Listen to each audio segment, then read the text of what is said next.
अस्सलामुअलैकुम students, welcome to my YouTube channel chemistry वाली।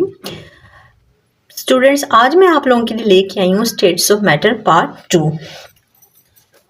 Before going to detail students, पिछली video में हमने डिस्कस किया था states of matter, physical properties उनकी। आज की इस वीडियो में मैं आपसे डिस्कस करूंगी काइनेटिक मॉलिक्यूलर थ्योरी। क्या होती है काइनेटिक मॉलिक्यूलर थ्योरी और इसकी स्टेटमेंट क्या है और इसके पोस्टुलेट्स क्या हैं। तो स्टूडेंट्स, सबसे पहले हम स्टेटमेंट की तरफ जाते हैं। तो ये हमें बताता है कि जितने भी मैटर हैं वो छोटे छोटे टाइनी पार्टिकल से मिलके बने। जैसे आप देख सकते हैं सॉलिड छोटे छोटे टाइनी पार्टिकल से मिलके बना हुआ है, लिक्विड भी और गैसेस भी। और ये हमेशा रैंडम मोशन में होते हैं और इनके पास जो एनर्जी है, हर एक पार्टिकल की एक अपनी एनर्जी है, उसको हम कहते हैं काइनेटिक एनर्जी। तो स्टूडेंट, पोस्टुलेट नंबर 1 में हम मैटर की बात करते हैं। तो matter is made up of tiny particles. के मैटर जो है वो छोटे छोटे टाइनी पार्टिकल से मिलके बना हुआ है। जैसे आप देख सकते हैं सॉलिड में भी, लिक्विड में भी, गैसेस में। ये रिपीट पॉइंट है जो ऊपर हमने डिस्कस किया। Particles are in constant motion. Postulate number 2, यानी कि सॉलिड के जो पार्टिकल्स हैं वो कैसे मूव करते हैं, हमने पिछले वीडियो में भी डिस्कस किया और अभी भी मैं आपको बताती चलूँ कि सॉलिड के पार्टिकल्स जो हैं वो वाइब्रेटरी मोशन शो करते हैं। वाइब्रेटरी मीन्स कि सॉलिड के जो पार्टिकल्स हैं वो मीन पोजीशन से एक्सट्रीम पोजीशन पे आते हैं, एक्सट्रीम से फिर मीन पे, ठीक है। और इस तरह ये वाइब्रेशन शो करते हैं। इनमें बहुत ज़्यादा रैंडम मोशन नहीं पॉसिबल, क्योंकि ये पार्टिकल्स बहुत ज़्यादा एक दूसरे के क्लोज होते हैं। अगर हम लिक्विड की बात करें तो लिक्विड के particles as compare to solid ज़्यादा मूवमेंट शो करते हैं। इसकी वजह ये है स्टूडेंट्स कि ये पार्टिकल्स एक दूसरे से दूर दूर होते हैं। इस वजह से लिक्विड जो है वो स्लाइडली, इसके जो मॉलिक्यूल्स हैं वो स्लाइडली मोशन शो करते हैं एक दूसरे पे। और गैसेस की अगर हम बात करें तो ये रैंडम मोशन में होते हैं, इसके पार्टिकल्स बहुत ज़्यादा दूर होते हैं। तो अगर हम तीनों का कंपैरिजन करें तो सॉलिड में मोशन कम है एज कम्पेयर टू लिक्विड, और लिक्विड में मोशन कम है एज कम्पेयर टू गैसेस। तो इसका मतलब ये हुआ स्टूडेंट्स कि सबसे ज़्यादा जो पॉसिबिलिटी है वो मोशन की वो गैसेस में, कि वो ज़्यादा रैंडम मोशन शो करते हैं। और हर पार्टिकल्स की स्टूडेंट, पोस्टुलेट नंबर 3 के मुताबिक हर पार्टिकल्स की जो है वो काइनेटिक एनर्जी होती है जो उसकी मोशन की वजह से होती है। पॉइंट नंबर 4 में हम कहते हैं कि टेम्परेचर इफेक्ट करता है काइनेटिक एनर्जी को। स्टूडेंट, इस टॉपिक को, इस पॉइंट को हमने डिटेल के साथ डिस्कस करना है आज की वीडियो में स्टूडेंट्स। तो हम देखेंगे कि कैसे एक पार्टिकल के पास जो काइनेटिक एनर्जी है उस पर टेम्परेचर का इफेक्ट क्या होता है।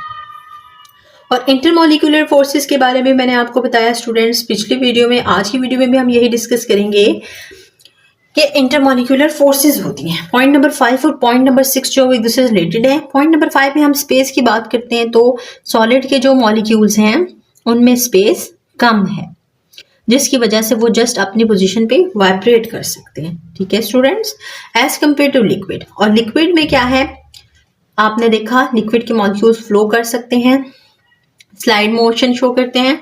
क्यों? इसके बीच में, इन दोनों पार्टिकल्स के बीच में, मॉलिक्यूल्स के बीच में स्पेस सॉलिड की निस्बत ज़्यादा है और गैसेस में स्पेस बहुत ज़्यादा होती है, जिसकी वजह से वो रैंडम मोशन भी शो करते हैं। ये सारे पॉइंट्स एक दूसरे साथ इंटरलिंक हैं। अगर आपको पिछला पॉइंट नहीं समझ आएगा तो नेक्स्ट पॉइंट भी समझ नहीं आएगा। और पॉइंट नंबर 6 में forces of attraction present between particles का मतलब यह है कि सॉलिड में पार्टिकल्स क्यों नज़दीक हैं, क्योंकि उसमें स्ट्रॉन्ग फोर्सेस ऑफ अट्रैक्शन है। और लिक्विड में पार्टिकल्स एक दूसरे से दूर दूर हैं। उसकी वजह यह है कि एज कम्पेयर टू सॉलिड इसकी फोर्सेस ऑफ अट्रैक्शन कम है। और अगर हम गैसेस की बात करें तो गैसेस में बहुत ही weak, very weak forces of attraction जो है वो गैसेस में प्रेजेंट है। तो स्टूडेंट्स, आज हमने ये 6 पोस्टुलेट्स जो काइनेटिक मॉलिक्यूलर थ्योरी के हमने देखे, ये उन स्टूडेंट्स के लिए बोर्ड के एग्जाम्स 9th क्लास के स्पेशली बहुत नज़दीक हैं, कुछ ही माह रह गए। आपने इन पोस्टुलेट्स की मेन हेडिंग्स को याद रखना है। बाकी ये जो डिस्क्रिप्शन है ये आप अपने वर्ड्स में एक्सप्लेन कर सकते हैं और ये बहुत इंपॉर्टेंट टॉपिक है बोर्ड के पॉइंट ऑफ व्यू से। स्टूडेंट्स, सो हमारा नेक्स्ट टॉपिक है changes of states of matter, कि कैसे स्टेट्स ऑफ मैटर में चेंज आता है। तो स्टूडेंट, इस बात को याद रखिएगा कि स्टेट्स ऑफ मैटर चाहे सॉलिड हो, लिक्विड हो या गैस हो, वो चेंज की जा सकती है। लेकिन अगर आप उसको चेंज करना चाहते हैं तो उसके लिए आपको टेम्परेचर को और प्रेशर को चेंज करना होगा। ये वो 2 फैक्टर्स हैं जो स्टेट्स ऑफ मैटर में चेंज लाते हैं। अब 1 बाय 1 हम पढ़ेंगे। सबसे पहले मैं आपको टेम्परेचर के बारे में बताऊँ कि कैसे बाय चेंजिंग टेम्परेचर हम स्टेट्स ऑफ मैटर को चेंज कर सकते हैं। ये बहुत इजी कॉन्सेप्ट है, सारे स्टूडेंट इससे वाकिफ हैं, पहले से आपको पता है, लेकिन थोड़ा सा चीज़ों को रिवीजन करने की ज़रूरत है। तो हम पहली हेडिंग की तरफ चलते हैं, हम मेल्टिंग को डिस्कस करेंगे। ठीक है स्टूडेंट। मेल्टिंग क्या चीज़ है? फॉर एग्जाम्पल मेल्टिंग होती है जैसे आइसक्रीम मेल्ट हो रही होती है, कोई एक ऐसा टेम्परेचर, जैसे आप कैसे कह सकते हैं आइसक्रीम मेल्ट हो रही है, जैसे आपने फ्रीजर से आइसक्रीम को निकाला तो पहले उसका टेम्परेचर बहुत कम था, लेकिन बाहर बहुत गर्मी थी, टेम्परेचर ज़्यादा था, टेम्परेचर चेंज हुआ, पहले कोई और टेम्परेचर था, अब कोई और टेम्परेचर है, जिसकी वजह से आपका सॉलिड जो है वो मेल्ट हो गया। तो मेल्टिंग किससे कहते हैं? आपका सॉलिड चेंज हो जाए लिक्विड में। सिंपल, बहुत इजी। इसकी क्या एग्जाम्पल हो सकती है? ठीक है, एग्जाम्पल हम ले सकते हैं जैसे वाटर था किस फॉर्म में? आइस फॉर्म में, और वो किस में चेंज हो गया? लिक्विड में। ठीक है, और ये एग्जाम्पल हम देखते हैं गर्मियों में आपको देखने को मिलती है बहुत ज्यादा। अच्छा, मेल्टिंग पॉइंट क्या होता है? यहाँ पे एक टर्म है melting point. Student, melting point क्या होता है? मेल्टिंग पॉइंट वो टेम्परेचर है, the temperature at which solid melt. ठीक है, ये वो टेम्परेचर जिस पे सॉलिड स्टार्ट होता है मेल्ट करना। ये बॉइलिंग पॉइंट से हमेशा पहले आता है। ठीक है स्टूडेंट्स। पॉइंट नंबर 2 में हम देखते हैं इफेक्ट ऑफ टेम्परेचर। क्या इफेक्ट होता है? फ्रीजिंग। अगर आप किसी मैटर का टेम्परेचर कम कर दें, इस तरह से चेंज करें कि आप कम कर दें, तो हम उसमें देखते हैं कि आपका जो लिक्विड है वो सॉलिड में चेंज हो जाता है। ठीक है स्टूडेंट्स, इसकी एग्जांपल भी वाटर की हम ले लेते हैं। बहुत आसान सिंपल एग्जांपल है, सब स्टूडेंट ने इसको देखा हुआ है कैसे लिक्विड सॉलिड में चेंज होगा। जब आप वाटर को क्या करेंगे? फ्रीज करेंगे, तो आपका लिक्विड क्या हो जाएगा? आइस में चेंज हो जाएगा। आपका वाटर आइस में चेंज हो जाएगा। और स्टूडेंट यहां पे भी एक पॉइंट है फ्रीजिंग पॉइंट। ठीक है, द टेम्परेचर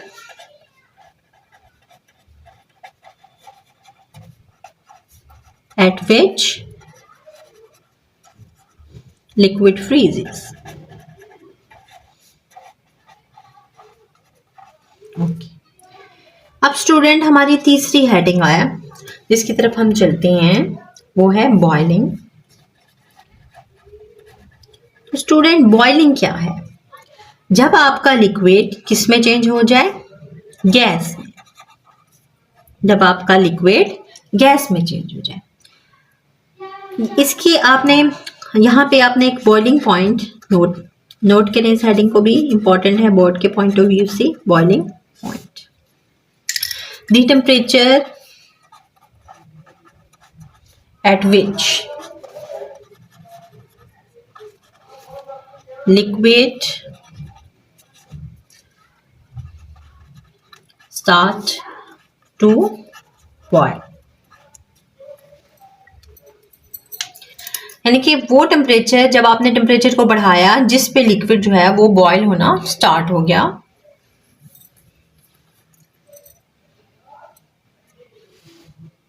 स्टूडेंट कंडेंसेशन जो है वो बहुत सारे स्टूडेंट को समझ नहीं आता, तो हमारी फोर्थ हेडिंग है कंडेंसेशन। ये बहुत इजी है, आपने ये कभी एक्सपीरियंस भी किया होगा। सर्दियों में भी आप इवन अपने विंडोज में देखते हैं तो आपको छोटे छोटे लिक्विड के ड्रॉपलेट नजर आते हैं। ये कैसे होता है? ये टेम्परेचर चेंज होने की वजह से होता है। हमारे रूम में छोटे छोटे वाटर वेपर्स होते हैं जो जब किसी विंडो के साथ, किसी ग्लास के साथ टकराते हैं तो ग्लास का जो टेम्परेचर होता है वो ठंडा होता है, वो कूल होता है, वो एज कम्पेयर टू उस वाटर वेपर या उस मॉलिक्यूल के निस्बत, जिसकी वजह से जब वाटर वेपर उसके साथ स्ट्राइक करता है तो वो लिक्विड बन जाता है। तो कंडेंसेशन में क्या होता है? जो आपकी स्टीम होती है, जो आपके वेपर्स होते हैं, वो किस में चेंज हो जाते हैं? लिक्विड में।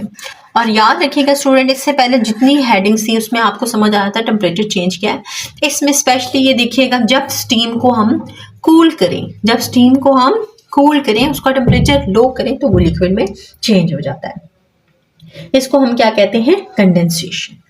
अच्छा स्टूडेंट, एक और टेम्परेचर चेंज से रिलेटेड हेडिंग है, हेडिंग नंबर 5। उसमें हम पढ़ते हैं सब्लिमेशन को। ठीक है, सब्लिमेशन क्या है? ये भी स्टूडेंट्स को जो है ना वो थोड़ा सा अननोन टर्म है, क्योंकि इसलिए आप डेली लाइफ में इसको उस तरह से देखते नहीं हैं, आप इसका एक्सपेरिमेंट करते नहीं हैं।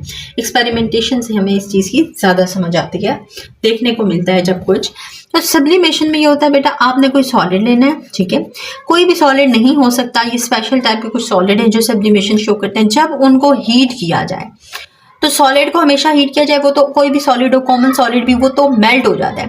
लेकिन ये वो सॉलिड है जिसको जब हम हीट देते हैं तो वो मेल्ट होके लिक्विड में नहीं चेंज होगा, बल्कि वो डायरेक्ट गैस स्टेट में चला जाएगा। सॉलिड तो हर कोई सॉलिड मेल्ट होता है, लेकिन यहाँ पे ये मेल्ट नहीं होगा, बल्कि लिक्विड स्टेट से गुजरे बगैर ये सॉलिड से डायरेक्ट गैस में चला जाएगा। आपने इस चीज को समझना है। अच्छा, ये थोड़ा सा डिफरेंट था, इसलिए मैंने इसके कुछ एग्जांपल आपको देनी है, जैसे नेफ्थलीन, ठीक है, ड्राई आइस और काम्फोर। ये तीनों वो चीजें हैं, वो सॉलिड्स हैं जो हम जब हीट करते हैं तो गैस में कन्वर्ट हो जाते हैं।